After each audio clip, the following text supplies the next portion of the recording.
Good morning friends. मैं Lalmohan Rajak, author का motivational speaker. आज हम बात करने जा रहे हैं sustainable development goal 1, no poverty globally. 2015 में 2015 में यूनाइटेड नेशंस ऑर्गेनाइजेशंस ने एक रिजोल्यूशन पास किया जिसमें यूनाइटेड नेशंस ऑर्गेनाइजेशंस के जितने भी मेंबर स्टेट्स हैं, कंट्रीज हैं, सब ने पार्टिसिपेट किया और उसमें 17 बिंदुओं पर चर्चा की गई। सस्टेनेबल डेवलपमेंट पर एक रिजोल्यूशन पास हुआ और 17 सस्टेनेबल डेवलपमेंट गोल्स चिन्हित किए गए। पूरी दुनिया में जितने भी विकसित, विकासशील और अविकसित राष्ट्र हैं, सबकी समस्याओं को आर्थिक, सामाजिक, शैक्षणिक को मद्देनजर रखते हुए 17 लक्ष्यों को सस्टेनेबल डेवलपमेंट गोल्स को रिजोल्यूशन में पारित किया गया और उसका नाम दिया गया एजेंडा 2030। और यह अपेक्षा की गई कि पूरी दुनिया में 17 लक्ष्यों को इम्प्लीमेंट करके जो भी समस्याएं हैं उनको दूर किया जाए। पहला गोल जो निर्धारित किया गया वह है नो पॉवर्टी। पूरी दुनिया से गरीबी को किस तरह से मिटाया जाए, अविकसित राष्ट्र को विकासशील और विकासशील राष्ट्र को विकसित राष्ट्र में कैसे परिवर्तित किया जाए, पूरा विश्व रहने के लिए एक बहुत अच्छी जगह बने, इस पर एक सामूहिक निर्णय लिया गया जिसको हम एजेंडा 2030 कहते हैं।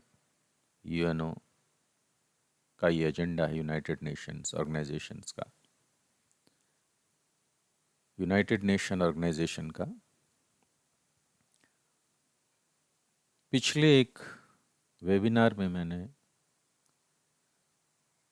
नो पॉवर्टी एसडीजी 1 पर बात की और मैंने उसमें, हालांकि वह अंग्रेज़ी में था पूरा वेबिनार, पूरा लेक्चर, तो उसका हिंदी में अनुवाद करते हुए और फिर आगे की चर्चा करते हैं हम। इसका मूल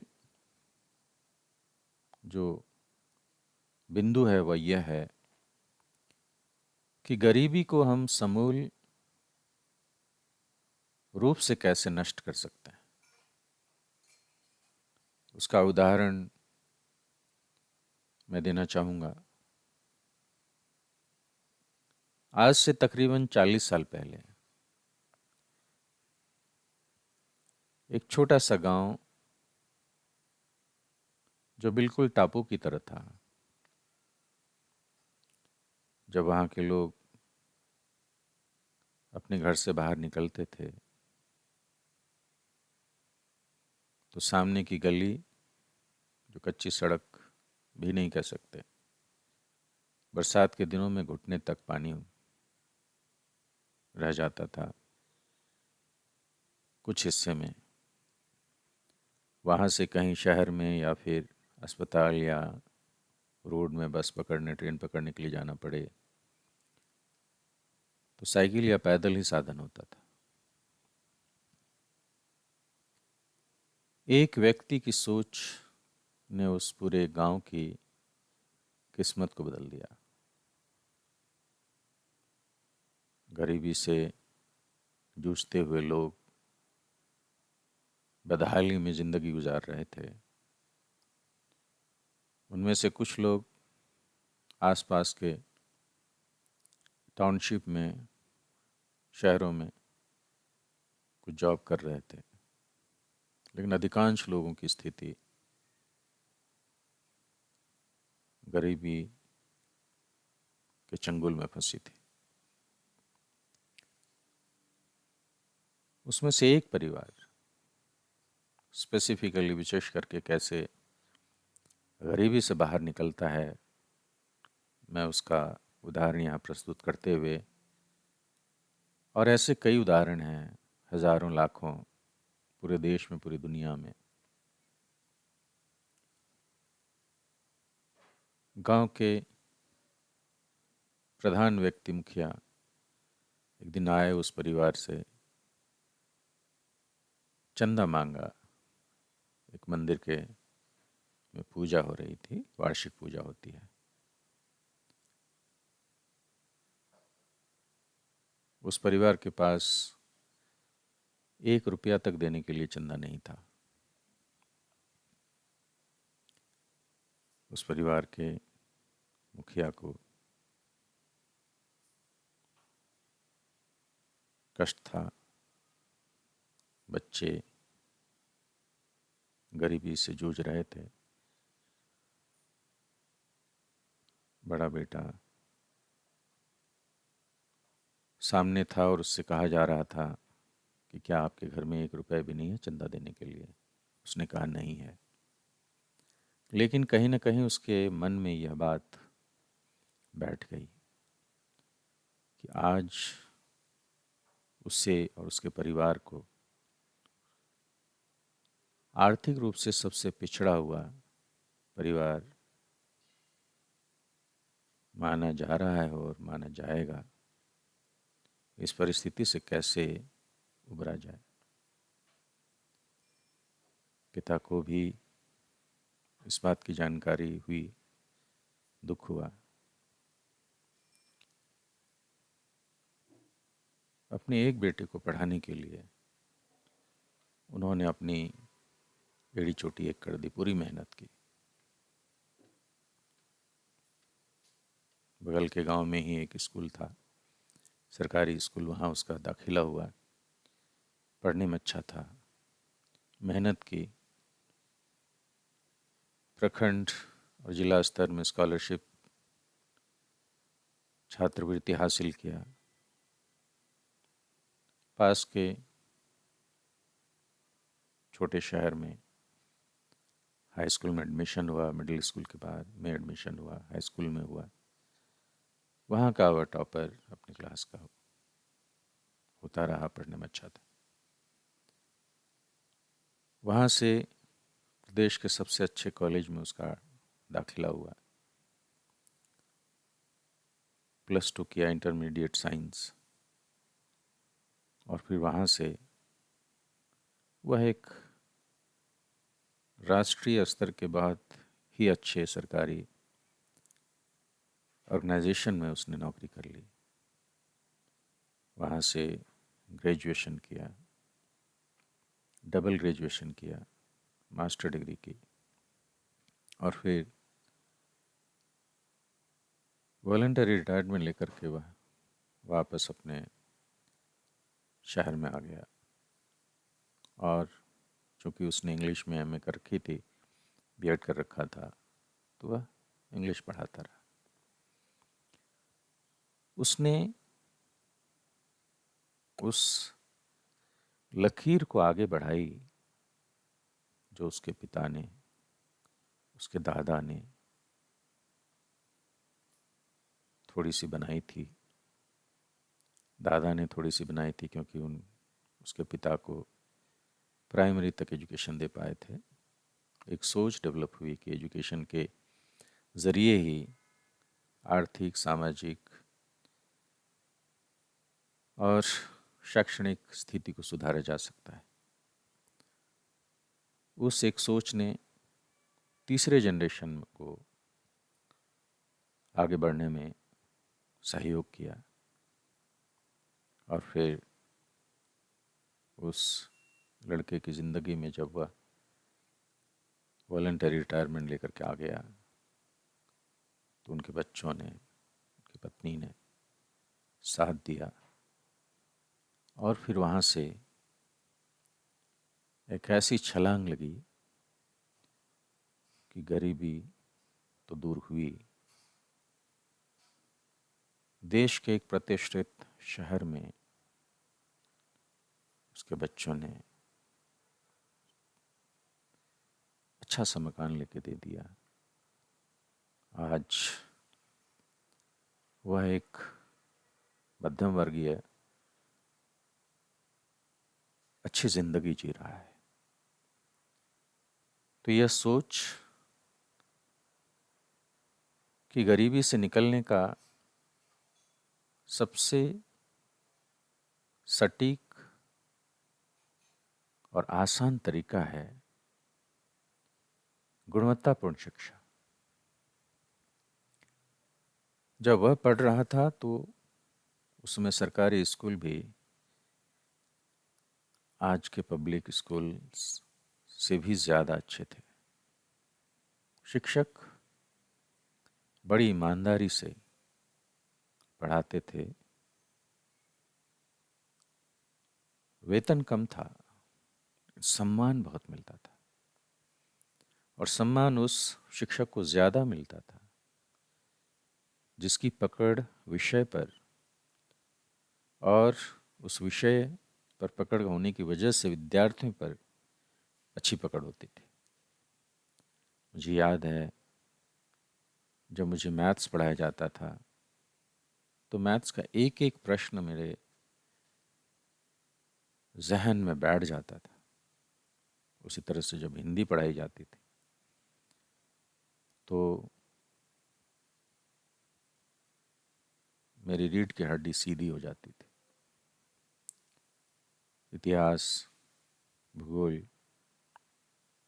सिविक्स, इकोनॉमिक्स पढ़ाने वाले, इवन संस्कृत पढ़ाने वाले इतने अच्छे शिक्षक थे, सब कुछ समझ में आता था। फिजिक्स बहुत अच्छा पढ़ाते थे, बायोलॉजी भी बहुत बढ़िया पढ़ाते थे शिक्षक। एक सब्जेक्ट में मुझे दिक्कत होती थी, वह थी केमिस्ट्री, क्योंकि उसके शिक्षक जो थे जानकारी बहुत थी लेकिन अपनी जानकारी को अपने विद्यार्थियों के दिमाग में सहजता से नहीं डाल पाते थे। मेरे केस में ऐसा था। तो वो जिंदगी थी और गरीबी से निकलने का जो सबसे आसान तरीका है वह यही है गुणवत्तापूर्ण शिक्षा। आज जब गांव में तकरीबन 67% जनसंख्या रहती है, 3-4-5 महीने तक कृषि पर रोजगार आधारित होता है, उसके बाद फिर बेरोजगार हो जाते हैं लोग। लेकिन जिन पे के पास शिक्षा है, कौशल है, स्किल है, वह अच्छा रोजगार पा जाते हैं या फिर आगे बढ़ने का तरीका उनको मिल जाता है। तो गरीबी को दूर करने का जो तरीका है और वो गरीबी का आधार क्या है, आज हम भारत में देखें अगर तो आर्थिक दृष्टि से यह दो भागों में बंट गया है। एक ग्रामीण क्षेत्र जहाँ 67% की आबादी है, उसकी आर्थिक स्थिति बहुत ही कमज़ोर है क्योंकि वहाँ रोज़गार के साधन नहीं हैं और वहाँ के बच्चे रोज़गार के लिए शहरों में राजधानियों में और विदेशों में जाएं, उसके लिए उनके पास, ज़्यादातर विद्यार्थियों के पास वह शिक्षा, वह कौशल्य नहीं होता है। शहरों में अगर हम लें तो लगभग 30% की आबादी है। अच्छे स्कूल्स, संस्थान, फैक्ट्रीज, रोजगार के साधन, अस्पताल, सारी चीज़ें शहरों में ही है। वहाँ भी एक स्लम एरिया होता है जहाँ आसपास के या दूर दराज गांवों से लोग जाकर बसते हैं रोजगार की तलाश में, फिर अपना परिवार लेके जाते हैं। उनकी भी शिक्षा बहुत अच्छी नहीं हो पाती, लेकिन चूंकि वह शहरों में रहते हैं, शहर का भाग होता है, इसीलिए एक एक्सपोज़र मिलता है, कमाने का ज़रिया, और फिर किसी तरह से शिक्षा या कौशल्य उनका डेवलप हो जाता है। तो अगर हम 67, 70 या फिर कह लें 80% जो आबादी है, उसके लिए क्या चाहिए, तो उसके लिए एक फार्मूला मैंने कोशिश की है डेवलप करने की, कि अगर गाँव में, हर पंचायत में, पूरे देश में लगभग 6 लाख गांव हैं, 2.5 ढाई लाख के आसपास में, या 2.62 लाख पंचायत हैं लगभग, और हर पंचायत में 3, 4, 5 स्कूल्स, प्राइमरी, मिडिल, कहीं कहीं +2 स्कूल्स भी हैं। सरकार का खर्च भी अच्छा होता है। कहीं कहीं शिक्षक की संख्या बहुत कम होती है, या फिर कहीं शिक्षक ज़्यादा हैं, स्टूडेंट्स की संख्या कम है। तो अगर इसको सेंट्रलाइज्ड कर दिया जाए कि एक पंचायत में एक CBSE स्कूल 10+2, 3 से 4 हज़ार जो भी हो, सफिशेंट सीट्स हों, शिक्षक हों, इंफ्रास्ट्रक्चर हो, और उस पंचायत के सभी बच्चे उस स्कूल में पढ़ें, और उसकी गुणवत्ता बिल्कुल इंटरनेशनल स्कूल की तरह हो, जैसे विकसित देशों में किया जाता है। एरिया वाइज वहाँ पर गवर्नमेंट स्कूल्स होते हैं जिनको पब्लिक स्कूल्स कहा जाता है USA में, और दूसरे देशों में जहाँ पर जो प्राइवेट स्कूल, सबसे अच्छे प्राइवेट स्कूल भी उन स्कूल्स का मुकाबला नहीं कर पाएंगे। फिनलैंड की बात करें अगर हम, डेनमार्क की बात करें, स्विट्ज़रलैंड की बात करें, USA की बात करें, तो वहाँ +2 तक, कहीं 11 तक हाई स्कूल को बिल्कुल यूनिवर्सिटी की तरह डेवलप किया जाता है। तो मैंने एक सुझाव अपने पिछले वेबिनार में दिया, कई प्रश्न भी उठे, तो मैंने कहा कि अगर CBSE स्कूल हर पंचायत में स्थापित किया जाए और बाकी सारे स्कूल्स को एकीकृत कर दिया जाए, और फिर हर टोले में, वहाँ एक पंचायत में 3, 4, 5 टोले या छोटा छोटा मोहल्ला या गांव होते हैं, वहाँ पर प्री स्कूल्स खोल दिए जाए, नर्सरी, LKG, UKG, ताकि 2-3 साल तक बच्चों की अच्छी पढ़ाई हो सके। ऐसा कंसेप्ट है, लेकिन प्रश्न उठता है कि क्या उन स्कूल्स में गुणवत्तापूर्ण शिक्षा दी जाती है या फिर कुछ और होता है। यह विवाद का विषय है, इस पर हम नहीं जाएंगे। लेकिन यदि CBSE स्कूल एक पंचायत में स्थापित हो जाए और वह सरकारी पूरी तरह से न हो, वह गांव के, उस पंचायत के जो लोग हैं वही एक ट्रस्ट बनाए सरकार आर्थिक रूप से जैसे बाकी स्कूल्स की मदद करती है, लाखों रुपए सालाना अनुदान के रूप में दिया जाता है, और वो क्या होता है क्या नहीं वह फिर से विवाद का विषय है। लेकिन अगर ईमानदारी पूर्वक कहा जाए तो इसमें PPP formula, public private partnership, सरकार की तरफ से अनुदान, वह अनुदान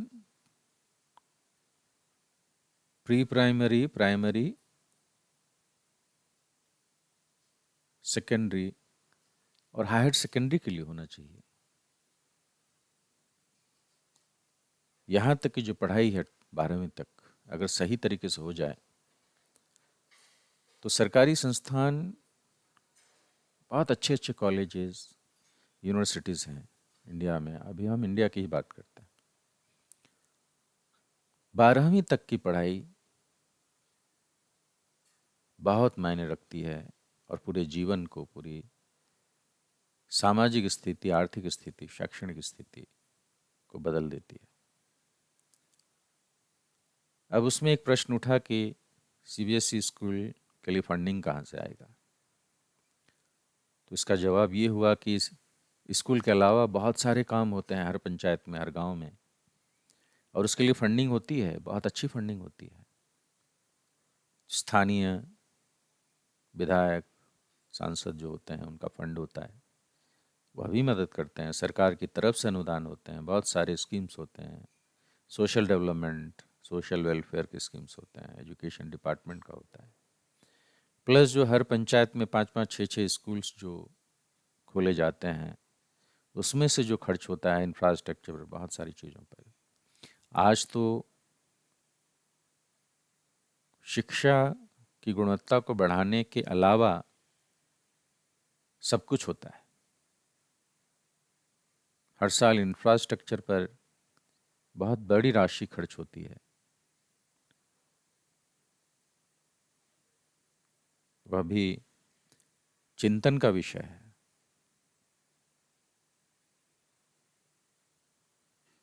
कि इंफ्रास्ट्रक्चर तो बहुत बढ़िया डेवलप कर दिया गया है और उसमें रंग रोगन में जो खर्च होता है वह भी अप्रत्याशित है।